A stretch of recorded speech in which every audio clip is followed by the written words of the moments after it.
नमस्कार, आप देख रहे हैं आज का एजेंडा। मैं हूं आंचल गुलाटी गुंबर। अगले आधे घंटे में हम जानेंगे देश और दुनिया से जुड़ी तमाम वो खबरें जो दिन भर में होंगी डेवलप और आप पर डालेंगी असर। तो आइए सीधे रुख करते हैं आज के एजेंडे का। वाराणसी में आज से काशी तमिल संगमम की शुरुआत। 1 महीने तक चलने वाले कार्यक्रम में तमिलनाडु के सभी जिलों से करीब 2500 प्रतिनिधि आएंगे। काशी और तमिलनाडु के बीच सदियों पुराने ज्ञान, विज्ञान और सांस्कृतिक संबंध मजबूत करना है आयोजन का उद्देश्य।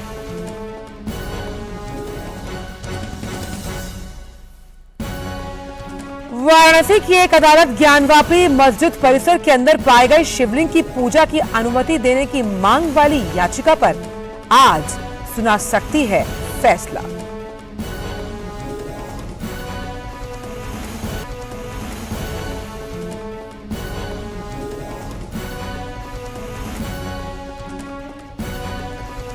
और गुजरात में चुनावी सरगर्मियां चरम पर। दूसरे चरण के मतदान के लिए नामांकन पत्र दाखिल करने का आज अंतिम दिन। वहीं पहले चरण के मतदान के लिए उम्मीदवारों की नाम की वापसी की भी आज आखिरी तारीख। 182 सदस्यीय विधानसभा के लिए आगामी 1 और 5 दिसंबर को 2 चरणों में होगी वोटिंग। तो सबसे पहले बात करते हैं काशी तमिल संगमम की। तो वाराणसी में आज से काशी तमिल संगमम की शुरुआत हो रही है। 1 महीने तक चलने वाले इस कार्यक्रम में तमिलनाडु के सभी जिलों से करीब 2500 प्रतिनिधि काशी आएंगे। कार्यक्रम के जरिए काशी और तमिलनाडु के बीच सदियों पुराने ज्ञान, विज्ञान और सांस्कृतिक संबंध और अधिक मजबूत होंगे। देखिए हमारी ये खास रिपोर्ट।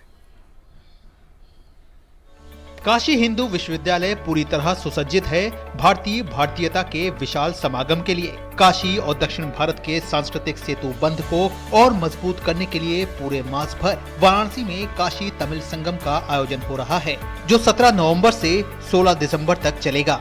इस आयोजन में तमिलनाडु के सभी जिलों से करीब 2500 प्रतिनिधि काशी आएंगे। काशी और तमिलनाडु के बीच सदियों पुराने ज्ञान, विज्ञान, सांस्कृतिक और दार्शनिक संबंधों को मजबूत करना इस आयोजन का प्रमुख लक्ष्य है।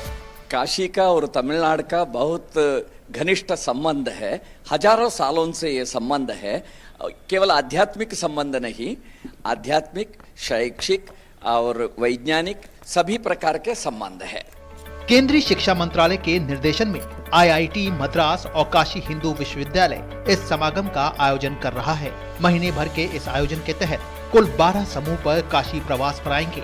इसमें छात्र, शिक्षक, कलाकार, हस्तशिल्पी, युवा, किसान और समाज के हर वर्ग के प्रतिनिधि शामिल होंगे।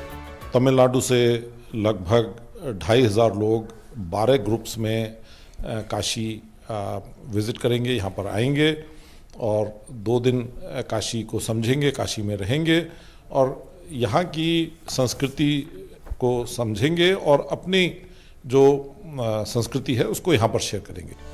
काशी हिंदू विश्वविद्यालय में अनेक बौद्धिक सत्रों और सांस्कृतिक कार्यक्रमों का आयोजन किया जाएगा। काशी आने वाले तमिल समुदाय के लोग काशी विश्वनाथ धाम, गंगा आरती और नगर भ्रमण के साथ ही स्थानीय लोगों से संवाद भी करेंगे। वाराणसी प्रवास के बाद इनका प्रयागराज और अयोध्या के भ्रमण का भी कार्यक्रम है। काशी तमिल संगम को लेकर स्थानीय लोगों और आम जनों में जबरदस्त उत्साह है। Before 6th century, we have the proof of the Kashi and all the temples in the mentioned over there in Sangam literature, classical Tamil Sangam literature.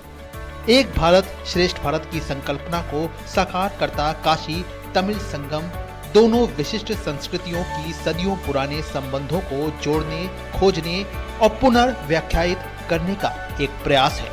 अगले 1 माह तक काशी हिंदू विश्वविद्यालय में काशी तमिल संगमम होगा। निश्चित तौर से ये एक भारत श्रेष्ठ भारत की भावना को बलवती करेगा और यहाँ पर दिखेगा कि कैसे एक कुशल नेतृत्व में नए राष्ट्र का अभ्युदय हो रहा है, कैसे एक भारत श्रेष्ठ भारत के साथ सबल भारत और समग्र भारत बन रहा है।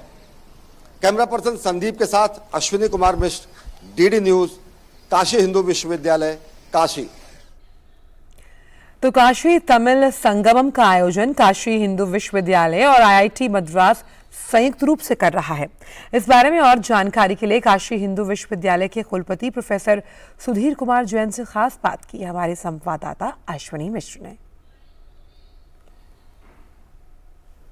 17 नवंबर से 1 माह तक चलने वाले काशी तमिल संगमम के आयोजन की पूरी तैयारियां हो चुकी हैं। काशी हिंदू विश्वविद्यालय और आईआईटी मद्रास इसके नॉलेज पार्टनर हैं। काशी हिंदू विश्वविद्यालय के कुलपति प्रोफेसर सुधीर कुमार जैन जी हमारे साथ हैं। काशी का तमिलनाडु से बहुत गहरा संबंध रहा है। सुब्रमण्यम भारती जी यहाँ पर रहे सालों काशी में, और बनारस हिंदू विश्वविद्यालय का भी तमिलनाडु से गहरा संबंध रहा है।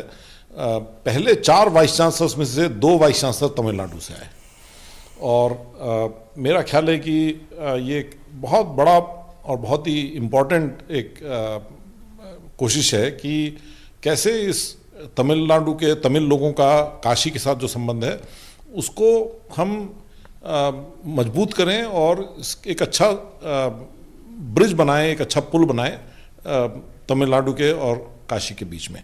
उत्तर दक्षिण के बीच जिस आप बता रहे हैं सेतु का कार्य करेगा, लेकिन लोगों के मन में कहीं मिथक रहता है कि एक अलग संस्कृति है दक्षिण भारत की, एक काशी की अलग संस्कृति है, लेकिन पौराणिक रूप से, आध्यात्मिक रूप से, दार्शनिक रूप से, ऐतिहासिक रूप से वो कनेक्ट है। हमारे हर एक ग्रंथ में भी वो दिखता है।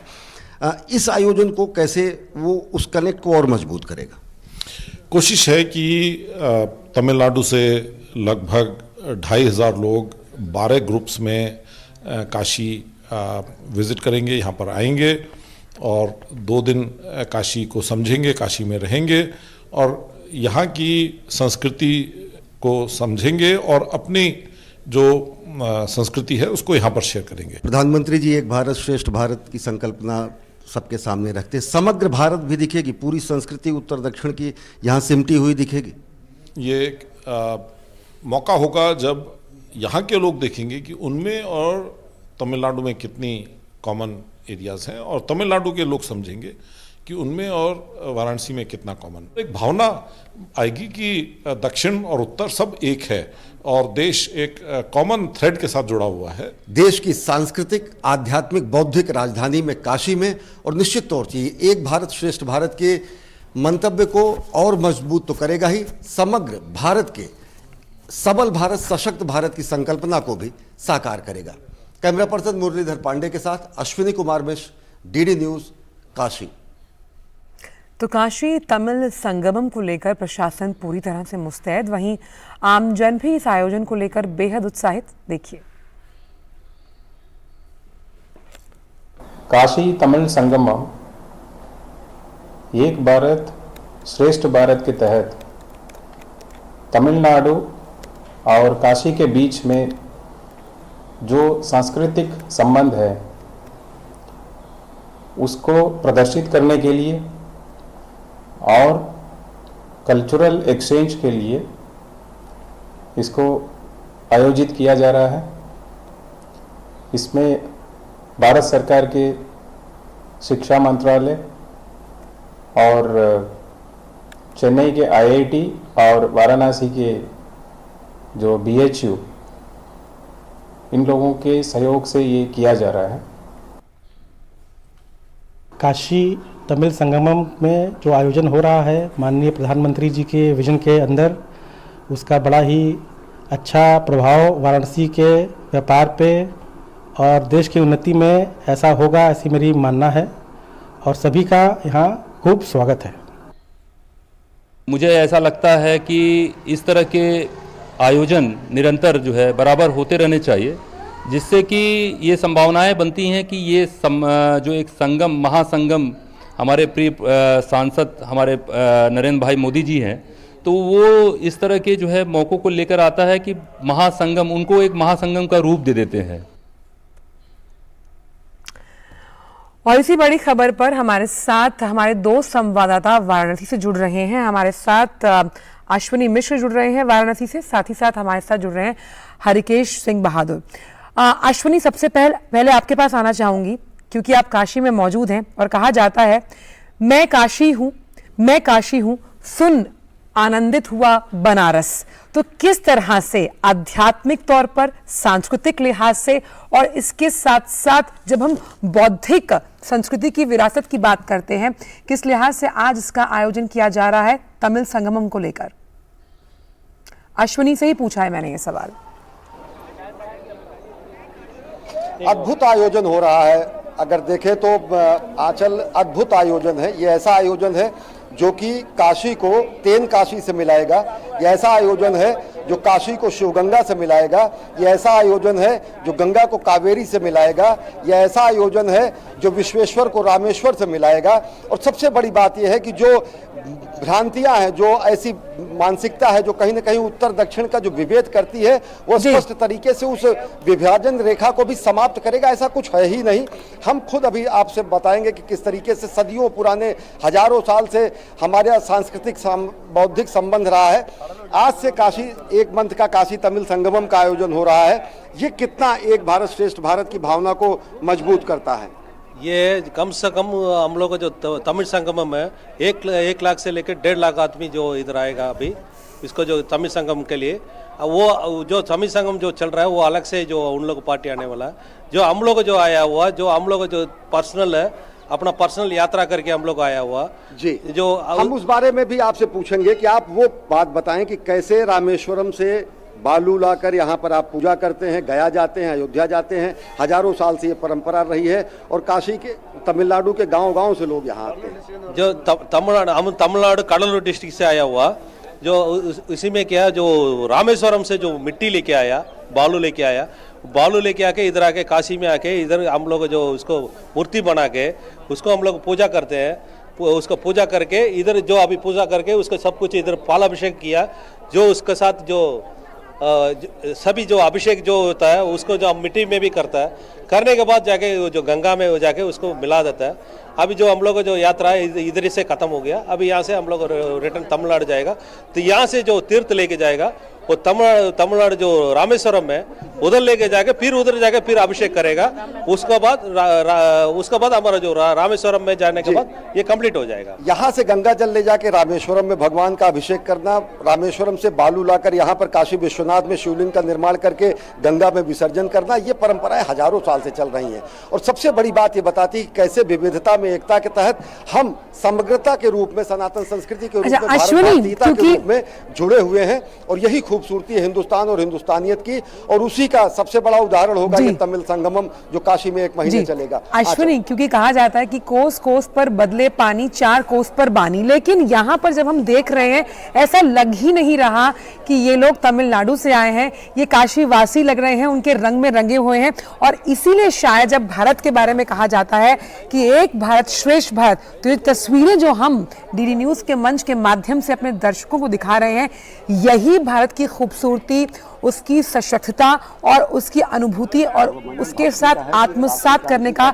जो एक अभिभूत भाव है वो यहाँ पर चरितार्थ होता हुआ। जी,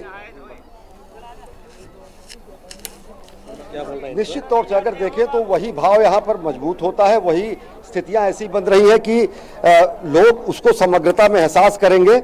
और सबसे बड़ी बात यह है कि आयोजन का प्रयोजन भी यही है कि लोग ये समझें कि किसी तरीके का विभेद नहीं है, किसी भी तरीके की ऐसी स्थिति नहीं है। और सबसे बड़ी बात, ये जो ग्रुप्स आएंगे, 12 ग्रुप आएंगे, 2500 से ज़्यादा लोग यहाँ पहुँचेंगे। और उसमें युवा होंगे, किसान होंगे, इंटरप्रेन्योर्स होंगे, ऐसे लोग होंगे जो कि काशी के एक तमिलनाडु के एक जिले से यहाँ पहुँचेंगे। और सबसे बड़ी बात यह है कि नए भारत का जो अभ्युदय हो रहा है वो यहाँ पर दिखेगा, स्पष्ट तरीके से ऐसा दिखेगा कि किस तरीके से यहाँ पर लोग आ रहे हैं और समग्रता में प्रधानमंत्री नरेंद्र मोदी की एक भारत श्रेष्ठ भारत के मंत्र को ध्यान में रखते हुए सबल भारत का निर्माण कर रहे हैं। मैं यहाँ पर एक सुब्रमण्यम भारती जी ने बहुत कविताएं लिखी हैं, राष्ट्रवादी कविताएं लिखी हैं। उन्होंने कहा, काशी नगर पुलवर पेसुम उरईदान, कांचील केट पदर कोर करवू सेउम। इसका अर्थ जरूर बताएं कि काशी का जो आवाज की वीणा निकले वो कांची तक पहुंचे, ये इच्छा है। काशी के नगर कांची उंडे लक्ष्य गंगा पावर। कनेक्टिविटी इशू जरूर है, लेकिन जो भाव अश्विनी ने वहाँ पर मौजूद जो तमाम तमिलनाडु वासी जो कि काशी पहुँचे हुए हैं और बिल्कुल लग रहा है काशी के रंग में रंगे हुए हैं, उनके तरफ से जो पहुँचाने की कोशिश की, उनको हम 4 लाइनों में मैं आपको समझाने की कोशिश करूँ कि जब मैं तुझे देखता हूँ तो तुझमें खो जाता हूँ, तू जादू है या टोना है, धूप जहाँ पहले आती थी काशी का वो ही हर एक कोना है। और यही बात अश्विनी शायद समझाना चाह रहे थे कि कैसे जब हम नए भारत की बात करते हैं, इस नए भारत में ये जो डिवीजन ऑफ लाइंस है वो है ही नहीं, सिर्फ वो दिखता है, पर जब सब इकट्ठे होते हैं और ये एक एकता में अनेकता का जो भाव है उसी को चरितार्थ करते हुए वहाँ पर काशीवासी, और ये जो तमिल संगमम होने वाला है अपने आप में बेहतरीन और अपने आप में उम्दा और श्रेष्ठ, इससे जुड़ी तमाम जानकारी हम आपको देंगे। लेकिन फिलहाल अश्विनी, इन तमाम बातों को हमसे साझा करने के लिए बहुत बहुत शुक्रिया। बात करते हैं अगले एजेंडे यानी ज्ञानवापी श्रृंगार गौरी मामले की, जहां वाराणसी के डिवीजन फास्ट ट्रैक कोर्ट में आज सुनवाई होगी। हिंदू पक्ष की तरफ से दायर याचिका में ज्ञानवापी परिसर हिंदुओं को सौंपने, शिवलिंग की पूजा करने और मुस्लिमों का प्रवेश वर्जित करने की मांग की गई है। इस मामले में बीते 15 अक्टूबर को ही अदालत में दोनों पक्षों की दलीलें पूरी हो गई। फास्ट ट्रैक कोर्ट इस मामले पर यह तय करेगा कि यह मुकदमा सुनवाई योग्य है या नहीं। इससे पहले 8 नवंबर और 14 नवंबर को मामले पर आदेश आना था, लेकिन पीठासीन अधिकारी के अवकाश पर होने के कारण आगे सुनवाई ना हो पाई। तो जैसे कि हमने आपको बताया था, हमारे संवाददाता वाराणसी में मौजूद हैं। अश्विनी से बात हो चुकी है तमिल संगमम पर, लेकिन इस मुद्दे पर बातचीत करने के लिए हरिकेश बहादुर सिंह मौजूद है। हरिकेश, क्या कुछ हो सकता है कोर्ट में आज?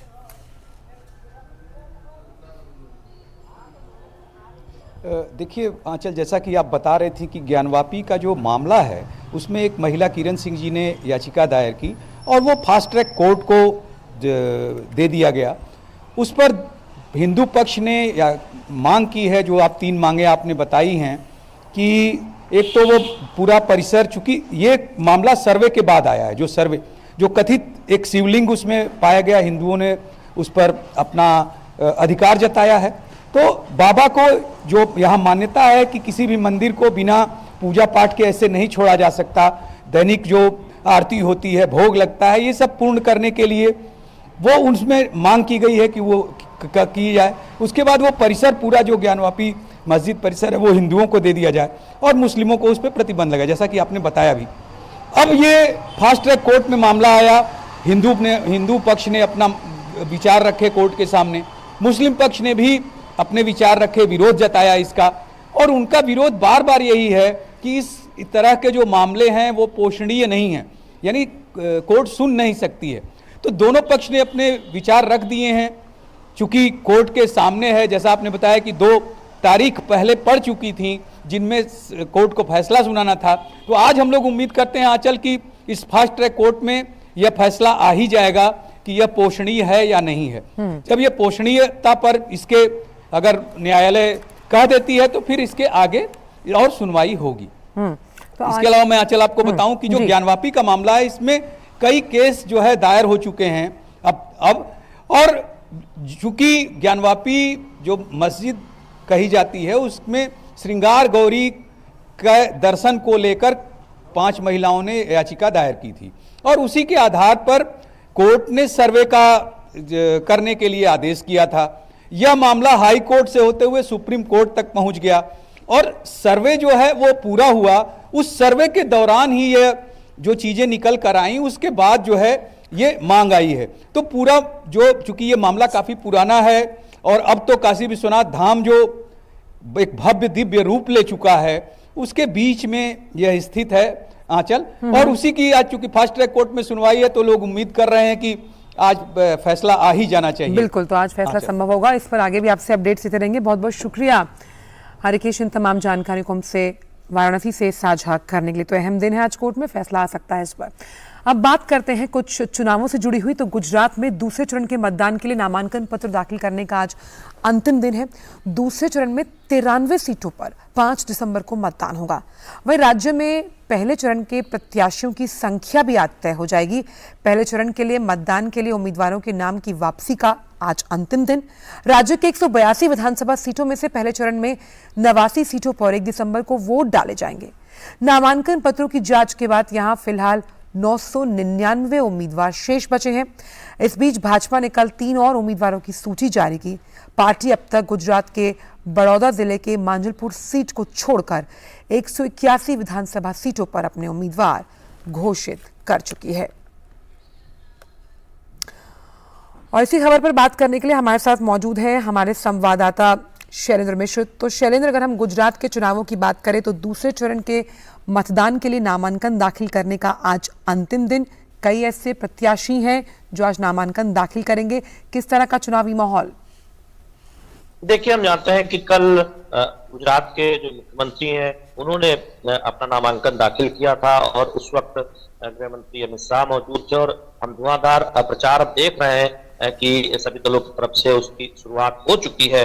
जिस तरह से गृह मंत्री अमित शाह लगातार हम देख रहे हैं कि गुजरात के अलग अलग जगहों पर जा रहे हैं, चुनाव प्रचार कर रहे हैं। आज दूसरे चरण के नामांकन की आखिरी तारीख है, आखिरी दिन है और आज ही जो पहले चरण में जो नामांकन वापस लेने का जो दिन है वो भी आज ही, यानी आज के बाद ये स्थिति बिल्कुल साफ हो जाएगी कि किस सीट पर किसके किसके बीच मुकाबला है। इस बीच हमने कल देखा कि एक घटनाक्रम जिसमें आम आदमी पार्टी के सूरत से एक जो उम्मीदवार है उनको लेकर आम आदमी पार्टी ने आरोप लगाया कि उनका अपहरण किया गया या फिर उन्हें रोका जा रहा है, लेकिन एक नाटकीय घटनाक्रम में वो खुद सामने आए। सोशल मीडिया पर उन्होंने आम आदमी पार्टी की विचारधारा पर आरोप लगाते हुए कहा कि उन्होंने ये फैसला किया कि वो आम आदमी पार्टी से चुनाव नहीं लड़ेंगे। तो आम आदमी पार्टी के लिए एक घटना कह सकते हैं कि जिस तरह से आम आदमी पार्टी ने कोशिश चुनाव के ऐलान से पहले की थी गुजरात में, लेकिन अब वो कोशिश उतनी आगे बढ़ती हुई नहीं दिखाई दे रही है।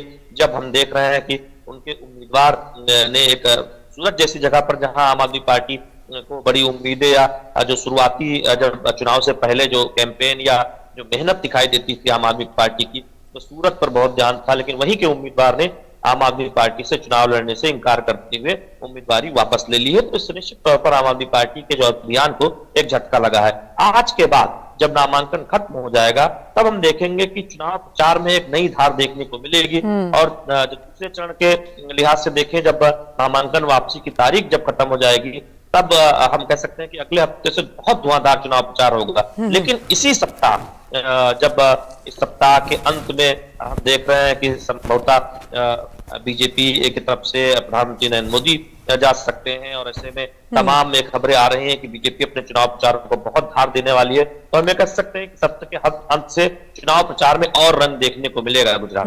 बिल्कुल, क्योंकि आपने चुनाव प्रचार को लेकर जिक्र किया शैलेंद्र, तो स्टार प्रचारक तमाम पार्टियों ने अपने उतारे हैं, चाहे हम आप पार्टी की बात करें, चाहे कांग्रेस की और साथ ही साथ भाजपा। तो खास तौर पर यहाँ पर अगर प्रमुख मुद्दों का जिक्र किया जाए, किन मुद्दों को जनता के बीच में लेकर जा रही हैं तमाम पार्टियां सत्ता पर काबिज होने के लिए?